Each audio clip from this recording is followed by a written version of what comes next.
Yo, welcome to the NS9 Postgame Show. I'm your host, Anthony DiNardo.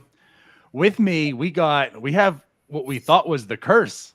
We don't have the curse anymore. We got Neil on the show today. We finally did it. You jokingly said, which wasn't a joke, you were 0-3 so far in post games. Bucko Mike, I think, is the one that pointed out they've scored like one run, I think, in all 3 games that you're here. I think they're averaging less than a run per game. So yeah. I need Bucko Mike to do the math again, but I think I might be leading now. I think your run differential is in the positive now. We did it. Good job, Neil. It was a fun time. I couldn't quite believe what I was watching because I felt like I was watching the 2022 Pirates again, but we were playing them. And it was a nice change of pace. I'll tell you, like, this was a hell of a game. Yeah. I think I just told you before this show. This is our first post game, like, on the West Coast. I understand, like, the games are shorter, so it might not be like a midnight post game show like we're used to, where nobody comes on. And is this going to be a drag? And I got to stay up this late to watch this game and then do a post game show for nobody that's watching. I think it's a different tune, Neil. Yeah. It's 11:40. I'm ready to run through a brick wall. I'm doing great. Let's talk about this game then. I mean, the offense just came out, and I feel like all the bad luck that happened in St. Louis just got taken out on Kyle Freeland and the Colorado Rockies today. Poor Kyle Freeland, because I really don't think he pitched as bad as the stat line goes. I don't think he was great, but something that was really fun that I saw on Reddit is that the Pirates scored the first 11 runs on 11 different kind of plays. Oh, wow. That's interesting. So it was just incredible. Like, not only were we hitting the ball hard, but we were bunting for hits. We were bunting for RBIs, defensive errors. It was a ton of fun to watch. We only had 2 home runs today, and one of them was against a position player, which I don't really count. So right. What if that's the home run that makes Swinsky just turn it on now? Oh, that'd be funny. But yeah, I mean, a home run away, Swinsky hits just changes everything now. The home away splits, they're done. But yeah, like, let's get into this game a little bit here. I mean, Rich Hill took the mound to start. It's in Colorado. You feel like, who knows what's going to happen? Neither pitchers are, hard throwers as such. And the Pirates came out just swinging away. I mean, the first inning wasn't just a normal inning. The second inning came about, and that's where the Pirates just poured it on them. And I mean, they went around. I felt like they scored 4 or 5 with no outs. What was it? Yeah. I'm trying to think off the top of my head right now. So it was Mark Mathias single, G1 Bay sacrifice bunt for an RBI, Austin Hedge single, Brian Hayes single, Brian Reynolds single, RBI fielder's choice. That was our second inning. Very nice. Yeah, that's when, like, the floodgates opened. That's when I think all of us felt like there's a nice, comfortable lead, even with Rich Hill on the mound right now, throwing the way he does, that the Pirates could win this, and they sure did. And that, again, like, that's what I'm saying. Like, all the bad luck I felt like happened in St. Louis was just cured. I mean, what a game right now. That's one thing the Pirates have been doing, I feel like, for most of the year, is they have been hitting the ball hard. I mean, we talk about, I feel like, time and time again, that there's a lot of hits. It's like, damn, like, especially Kutch, like, you mean, what a ball he hit there, but it doesn't get, doesn't count for anything. Even Brian Hayes got unlucky quite a bit of times. Today, they are all falling. A lot of hard hits. The Pirates had 18 in total, or 16 hard hits today in total.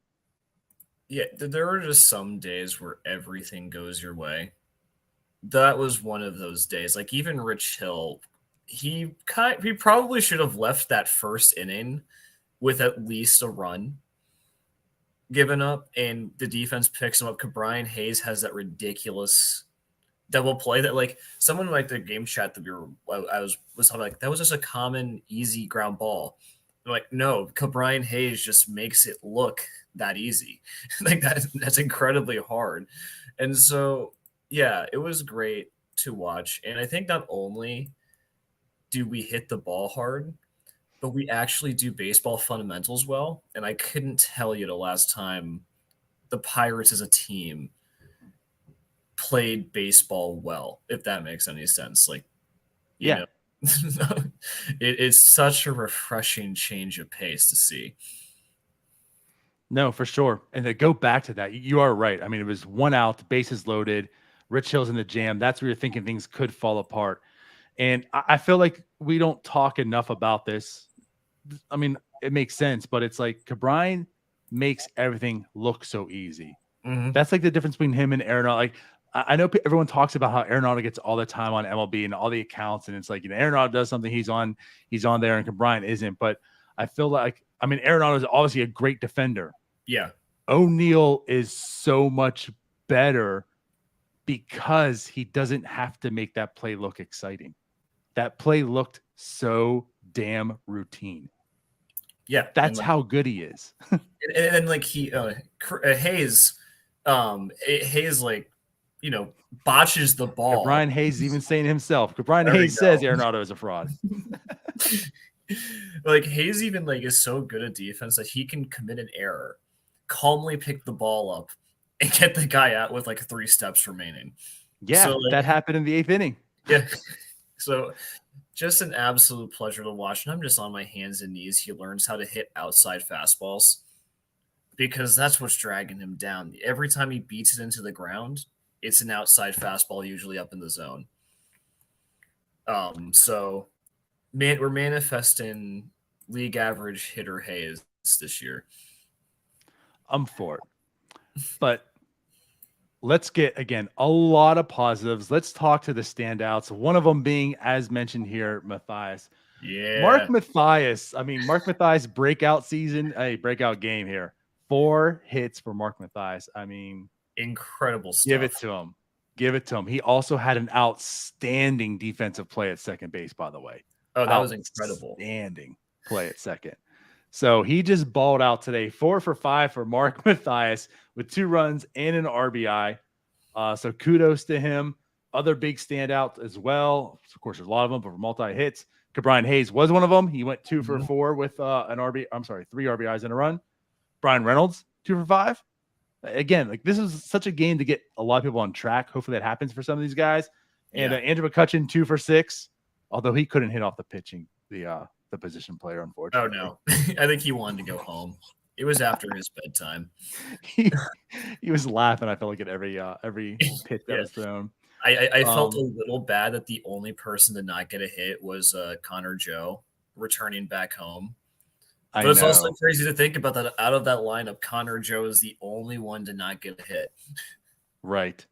And just to cap it off, Santana also went 2 for 5. So all those guys had multi-hits. But you're right. Yeah, it was funny. Like Connor Joe didn't. Although he drew a walk, like his first at-bat, which you thought was big, it ended up not being as monumental as needed. It drew a walk and he ended up scoring, so that helped out. But then again, when you win 14-3, it was very uneventful. Yeah. But he did what he does. He drew a walk there, and it's not like he looked bad, but yeah, he didn't get a hit today. So 0 for 4 with a strikeout and a walk, though.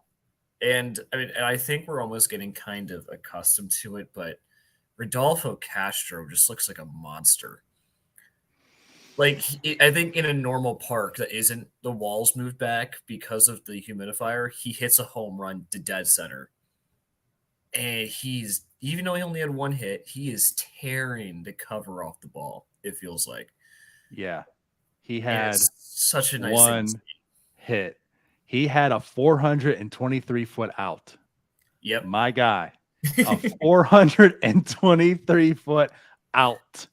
So, like I said out there, we know he's gotten some luck.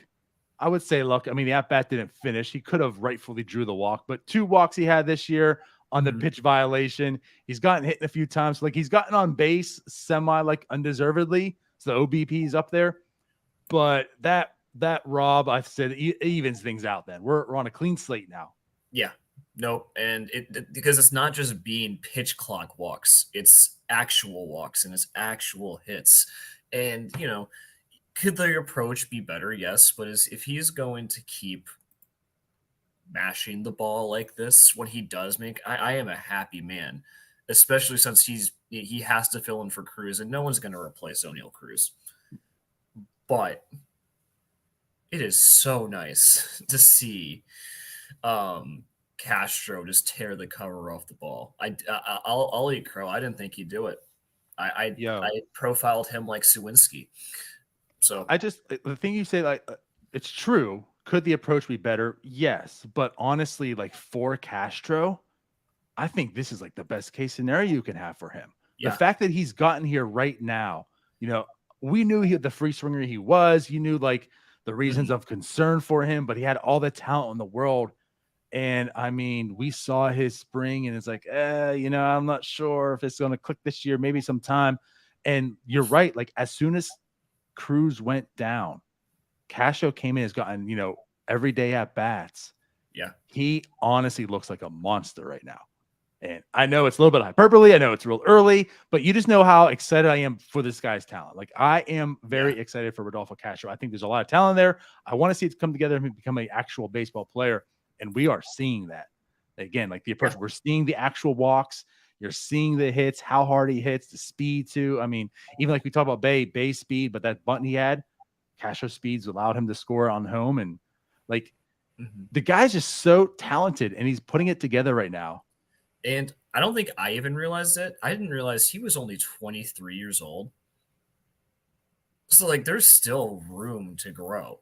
Like, he shot his way up to the majors, all things considered. I mean, he was a rookie as a 17-year-old. But, like, you know, he has really matured a lot, I think, this year. And I'm not talking about the cell phone because the cell phone thing was whatever. I just think in terms of, like, his ability in his approach to make contact, make solid contact on a more consistent basis. This has just been a pleasure to watch. And obviously he's not going to continue having his 153 WRC plus, but I don't think we need that. So you're saying 183? Yes.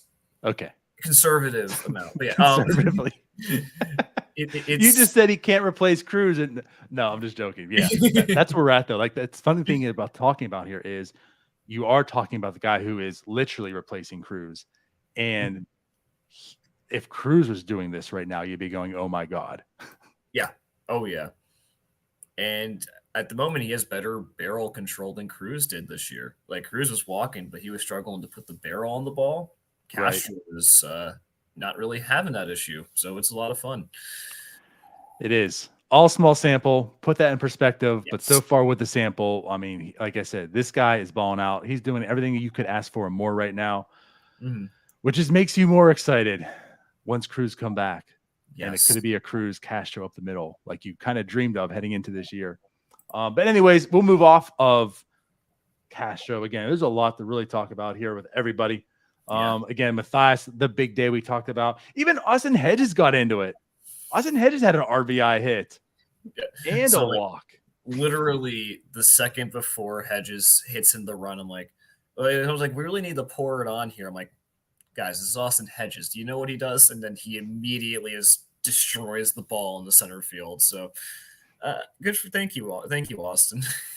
I just want to say, when Austin Hedges had the RBI single, that was the moment I felt comfortable enough to start the trolling about the Rockies losing on Twitter. That's entirely fair. Like, once Austin Hedges starts getting on base, that's when you know the night's going your way. Yeah, there's no coming back from this, Colorado. You've allowed Austin Hedges to have an RBI single. After that, I think Matthias had his second hit of the game at that point in time. It's over. It's done. We can Pirates Twitter start trolling. I mean, and as Anthony says, and like, it was a hit, 103 off the bat. Yeah, hard hit. It's like when you get a combined 5 hits from Austin Hedges and Mark Mathias, it's a good day. You take Very those good day. days. And I guess another thing to point out, Bay, I'm going to credit Yeah. Alex Stumpf. He's one looked into this. Bay ruined it by getting a hit today. We could have a more fun conversation if Bay did not get a hit, but I guess he did some crazy things today too. I mean, he was 0 for 2 at one point in time. He had 2 RBIs. He had 3 runs. He had like, it was just kind of crazy. My fantasy team was feasting. Yeah, I put it out there on Twitter like a month ago as a joke when like during the opening season, but G1 Bay really is Josh Harrison. If Josh Harrison was an unlikable person, he is just such a fun baseball player. Like objectively speaking, everything he does is fun. He bunts. He's a beast on the bases. He makes insane outfield catches. Like he is like that little spark plug that Josh Harrison always was for the Neil Huntington Pirates. And so even though his batting average, I don't think is ever going to be that great, nor is his OPS ever going to be that great. You always want him there to see what he can do. That's a really good point. That's a really good comp too. I don't know. I mean, again, as the player, I want to see him. Yeah. He's also one super talented. He's very raw in the outfield. I mean, we see a lot of those plays he made, which was exceptional. But what you kind of miss is the reason it was exceptional was because it was a bad read to begin with. Yeah. But his speed makes up for it that's the thing though. Like he can afford to do that right now. Yeah. Once he like polishes up and, again, he's having to be thrown into the outfield and such. I think he could have a spot in the outfield. I think he could have like that J.A. role you're talking about. I mean, especially if it's going to be Castro and Cruz up the middle, then that's what Bay presents. He's your Josh Harrison. He's going to be in your middle infield here and there. He's going to be in the outfield all over the place. And you're right. I mean, he can definitely play defense, polish it up and get better on that way. But yeah, he definitely is part. I mean, it's speed, man. And now with the bigger bags. Oh yeah. Like, is there any contest when he steals a bag? I mean, he had his 5th stolen base today, which is 3rd, and it just like, just take your base. Just say, I want that, and it's yours. Yeah. I mean, Austin Hedges stole a base today. So wow. I guess everyone's joining in on the party. But yeah, no, Bay is going to be that guy who, like, a super utility player, is so valuable, especially if he can actually play baseball. And Bay, his bat leaves a lot to be desired. I think he's going to be near useless against lefties, but like you still find a way to play him most days because of the defense, because of his speed. Because when he does get on base, he's a terror, and it's a lot of fun to watch. Yeah, for sure. So Bay does go again 1 for 4, but that's what I said about there. Alex was looking this up on StatHead, and I guess it was like the only time in history anyone like had that stat line. So because he did get a hit though, he ruined it. He could have been hitless, 0 for 2, 3 runs, 2 RBIs, and stolen base. No one ever did that in the history of baseball. But then he got a hit, so no more history. He was too good. Too good for his own good. Yeah, I mean, so I guess like we really talked pretty much about everybody. And again, I guess going to Kutch, he did have the home run also today. Yeah. Big home run for him. If you called Andrew McCutchen having a home run in Colorado, he made it happen for you. I jokingly said too, like he's going to take all the frustration on Nolan Arenado out in Colorado, and he did so today. So he took one out. He just hit the barely, ball so but it high counts. Just to make sure the third baseman couldn't touch it. Yeah, it was what, a 43-degree launch angle or something like crazy like that. Stupid. Like something that should not be a home run. Yeah. that high should not go out, and it did because of course Coors Field also. We love Coors. Yes. So yeah, you're right. He made sure that third baseman was not going to get that ball. So yeah, I mean, again, though, offense really broke out. So in total, as mentioned, 16 hard hits they had, right? Yeah. By the way, they had 16 hits. 14 RBIs, 2 walks, just 4 strikeouts. Again, you're seeing a theme here. Of course, not a whole lot of walks, but when you're hitting the ball the way they did, it is what it is. But again, like looking at the strikeout rates, I mean, this team just simply isn't striking out. Oh Day after God. day after day, you're seeing 10 strikeouts, 12 strikeouts. Hey, only 8 strikeouts today, in the previous years. And it's like the past few games, I can't tell you the last time they had like more than like 7 strikeouts in a game. Yeah. So And just, like the last person to like strike out a lot, I think Jack Suwinski had a golden sombrero at some point, but like, yeah, no complaints. And I mean, I don't know how much of this is Andy Haynes, but at the very least, I'm willing to give him credit because he has really gotten these guys not just hitting the ball, but aggressive at it too. I think gone, hopefully, are the days where we just watch 3 pitches in the zone and then swing at yeah, something in the dirt, like last year. So like, it's been a lot of fun. Like really, like I can't believe I've enjoyed Pirates baseball as much. I didn't expect it at the beginning of this year. it's, hey, the Pirates are 10-7 right now. Yes, we And are. the thing about April you discussed was it's a tough month. It's a Yeah, grueling schedule, not a whole lot of off days, and pretty tough teams. Pirates are 10-7 right now, heading into Colorado, and of course they got the Reds coming up. Yes, the Dodgers after that, but like there's a scenario. You have the Rockies right now. You have the Mhm. Reds, 7 games. Like there's a scenario the Pirates could. I understand it's early April, but this fan base needs excitement, right? They, Yeah, they could they could put up some numbers here and have a nice record going into playing the Dodgers again. yeah. No, I mean, and like even if like you drop the series to the Dodgers, which I expect, away at the Dodgers is hard, even though last year's Pirates swept them. Um, you have 6 more games against the Rockies and the Reds, and then you finish off the month with 3 games against the Nationals. Yeah, Those are 3 probably 95 plus loss teams. If you want to start being serious about like being a 500 team, you got to pick up games here. I know it's and they April could baseball, do but it. yeah, they can. Like I genuinely believe that we are a better team by a significant margin than the Rockies, Reds, and Nationals. Like it helps that we employ major league players and those teams choose not to. But we were there last year. But right, the Pirates were one of those teams before too. So it's not like you're talking trash. It's just they finally moved forward. They Yeah. finally turned that leaf. Where those other teams that we're discussing right now really haven't. But you are correct. That's one thing. Looking at the end of this April, there's a real possibility the Pirates could be more than just a few games above 500, and Oh that's something. That really is yeah. something. And So just I something to think look forward to. And something I liked from the beginning is kind of like the all vibes team. I kind of called it in the off season. The vibes and like the culture, like you can tell, is just different. Like when the Pirates went down last year, like down in the game, it was over. That's not the case anymore. Like you can tell, like there's almost like a calmness about this team, even against teams like the Astros. Like or even like the White Sox or the Red Sox, you could tell that just because you went down a run or two, like the game wasn't over, and that is going to be a huge step in like building this player centric culture that we keep hearing about. That I've Yeah. mocked relentlessly over the past 3 years, but Oh, trust me, been there. but yeah, no, it's exciting stuff. For sure. Also, shout out to Ned69. So hello from Mongolia. Wow. We got fans in Mongolia. What's up, Ned? Thanks for joining.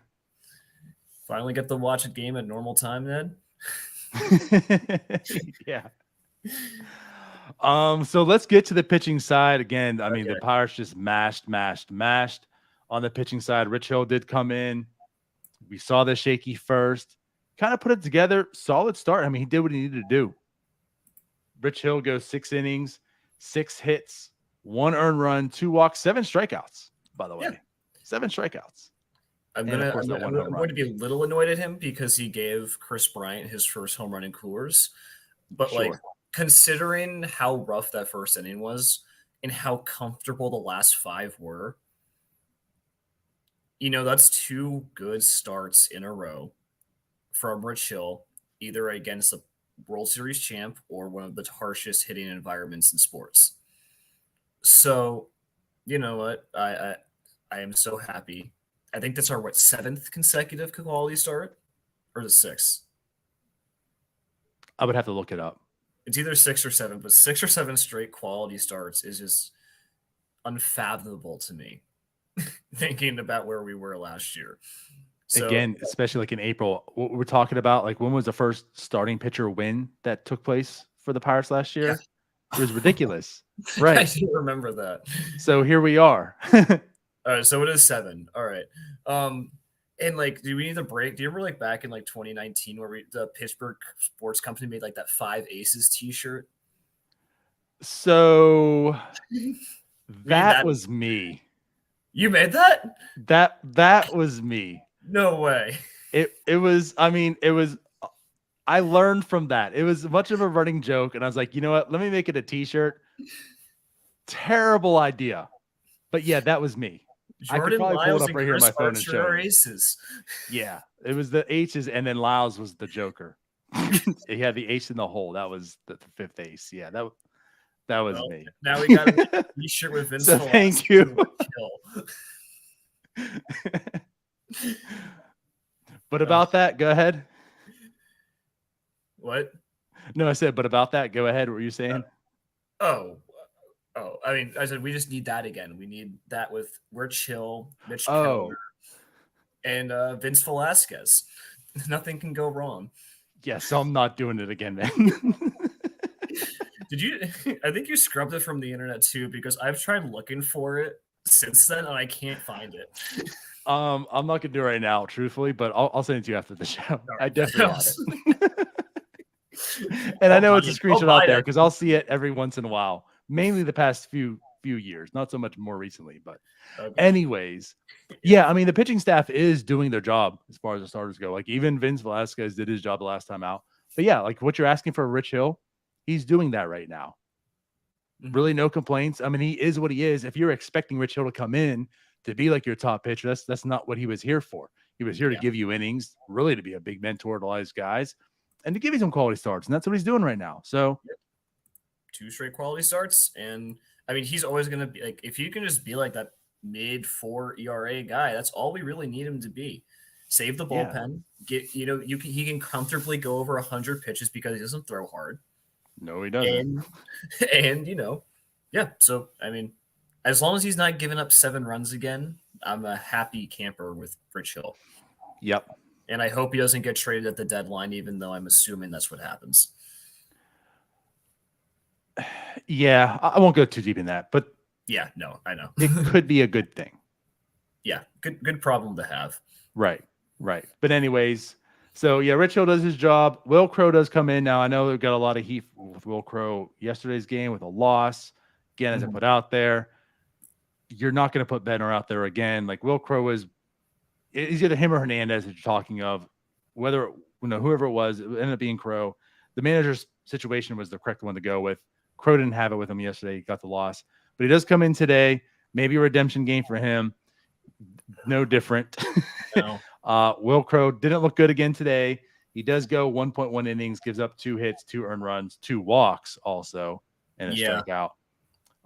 That was the biggest thing to me as well. Yeah, it hasn't been pleasant for Will Crow right now early. I mean, that was the one thing last year is he looked really good early, and then he fell apart. So far right now, again, young season, but is at the 4.66 ERA leaving today's game. I don't know. Any thoughts with him? I know he's very, very polarizing. I mean, like, it's hard to get mad at him because he's trying his best. And I mean, that was like the saddest. He's trying his best, guy. I mean, he is a Major League Baseball player. My thing is that if you're up 13 runs or however much and you can't get out there and just start pumping the zone with strikes, what are we doing out there? Yeah. Because the one reason that I wanted Will Crow on the roster is not because I didn't like, I mean, last night or yesterday with the, Shelton just ran out of options unless you want to potentially injure Tyler Stevenson again, which I don't want to do. But you have to be filling the zone with strikes when you're down, when you're up 13 runs. Like, you're just there to eat innings. Like, so I was really hoping for some redemption, but Will Crow I think he's just going through it right now. It's not his time. And if there was a time to regain that confidence and maybe go on a bit of a run, this was that time. But, I mean, if DeHaan didn't exist, he would be my first pitcher off the roster at the moment. Okay. I can't argue it. Like, that's fair. Results are the results, right? I know I've been like a big time Crow supporter, not in the sense of like Crow's really, really good. It's just he gets too much hate than what he deserves. Felt last year a lot of it was the overwork. Yeah. So I want to see him come in this year. Again, like you're saying, like it's not really there right now.